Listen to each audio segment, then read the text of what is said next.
Bismillahirrahmanirrahim. Assalamualaikum warahmatullahi wabarakatuh. Selamat pagi. Salam sejahtera untuk kita semuanya. Om Swastiastu, Namo Buddhaya. Salam kebajikan. Terima kasih. Dalam kesempatan kali ini, saya Heri Prasetyawan hendak membahas mengenai Undang-Undang Nomor 5 Tahun 1999, yakni Undang-Undang tentang Larangan Praktek Monopoli dan Persaingan Usaha Tidak Sehat. Dalam hal ini telah kita ketahui bersama bahwasannya undang-undang tersebut merupakan landasan hukum dalam penegakan persaingan usaha tidak sehat dan tentunya tentang larangan melakukan praktek monopoli. Dengan adanya undang-undang tersebut, kita sebagai bangsa Indonesia tentu menginginkan adanya persaingan usaha yang sehat, yang menumbuhkan jiwa bangsa kita sebagai jiwa yang kompetitor, yakni bersifat kompetitif dalam setiap adanya persaingan usaha. Tetapi setelah diundang-undangkannya Undang-Undang Nomor 11 Tahun 2020, yakni Undang-Undang tentang Cipta Kerja, yang dimana dalam pembahasan Undang-Undang Cipta Kerja terkhusus pada bab ke-6 pasal 118, yakni membahas mengenai perubahan Undang-Undang Nomor 5 Tahun 1999, yakni tentang larangan praktek monopoli dan persaingan usaha tidak sehat. Ada beberapa hal yang diubah berdasarkan undang-undang tersebut, yakni Undang-Undang Cipta Kerja, yang pada hakikatnya walaupun Undang-Undang Cipta Kerja masih dikatakan sebagai undang-undang yang inkonstitusional bersyarat berdasarkan putusan Mahkamah Konstitusi Republik Indonesia. Terkhusus pada pasal 118 telah kita ketahui bersama yang pada awalnya kompetensi absolut untuk mengajukan keberatan terhadap putusan Komisi Pengawas Persaingan Usaha, yakni menjadi kompetensi absolut atau menjadi kewenangan absolut Pengadilan Negeri untuk menerima, membahas, serta mengadili tentang keberatan tersebut. Tetapi setelah diundangkannya Undang-Undang Cipta Kerja, Undang-Undang Nomor 11 Tahun 2020, yakni yang menjadi kompetensi absolut untuk membahas, menerima, serta mengadili dan memutuskan tentang keberatan pengusaha, tentang ketidakpuasannya terhadap keputusan Komisi Pengawas Persaingan Usaha ataupun KPPU, yakni menjadi kewenangan absolut Pengadilan Niaga. Hal tersebut disambut baik oleh beberapa pengusaha yang dikarenakan sudah tepat putusan tersebut, yang dimana bahwasannya Pengadilan Niaga adalah pengadilan yang tepat, yakni pengadilan yang di dalamnya berisi hakim ad hoc yang membahas mengenai hal-hal yang bersifat komersil. Tetapi yang menjadi persoalan bangsa kita adalah bahwasannya pengadilan niaga hanya ada di beberapa kota saja.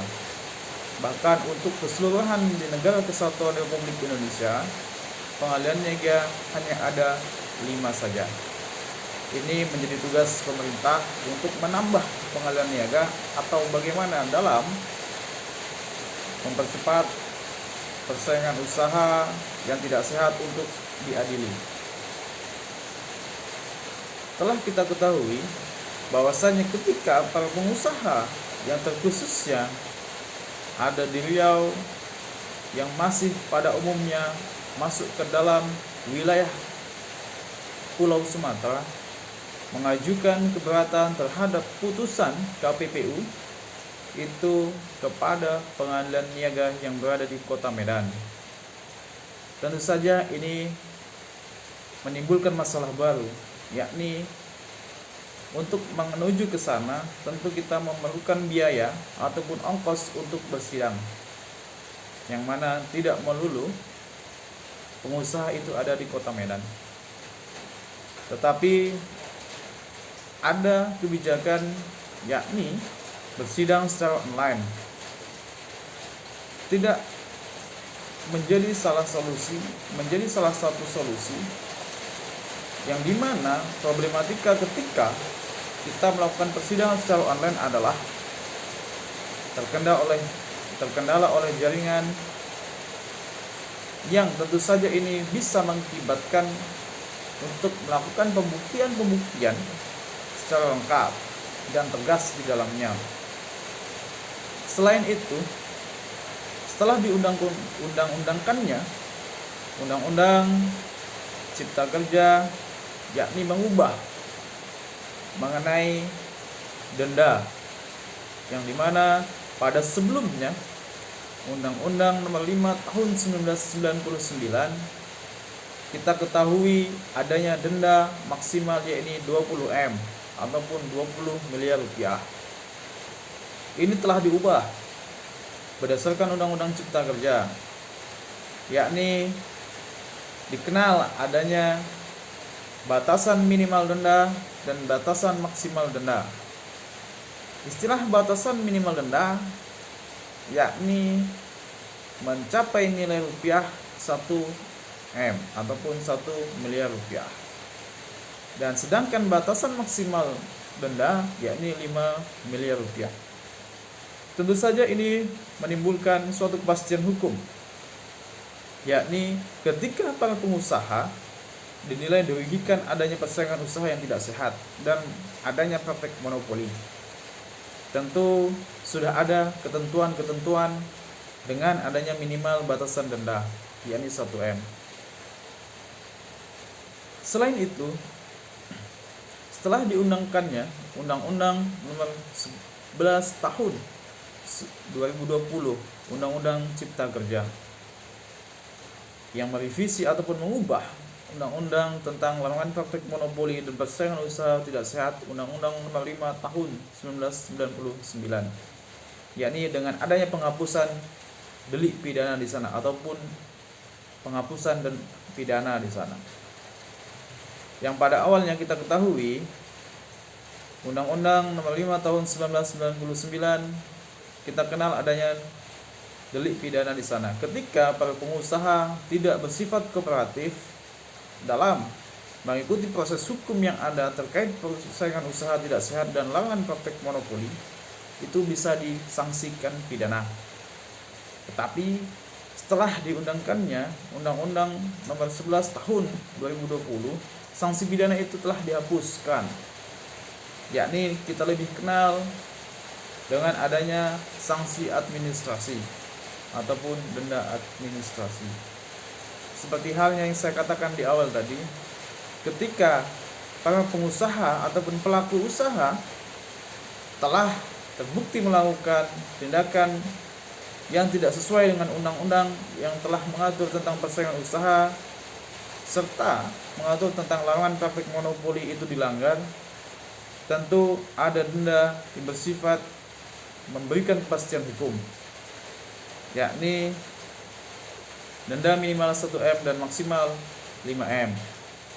Dalam pelaksanaannya, Undang-Undang Cipta Kerja ini diterbitkanlah Peraturan Pemerintah Nomor 41 Tahun 2021 tentang pelaksanaan Undang-Undang Cipta Kerja, yang setelah merevisi ataupun mengubah Undang-Undang Nomor 5 Tahun 1999 tentang larangan praktik monopoli dan persaingan usaha tidak sehat. Dengan adanya perubahan tersebut, tentu saja ini dinilai sebagai hal-hal yang bersifat ambigu ataupun ada ketidaksinkronan di sana, yang mana dalam Undang-Undang Nomor 5 tahun 1999, sanksi pidana tidak dihapus ataupun masih tetap berlaku. Tetapi berdasarkan Undang-Undang Cipta Kerja, sanksi pidana itu telah dihapuskan. Mungkin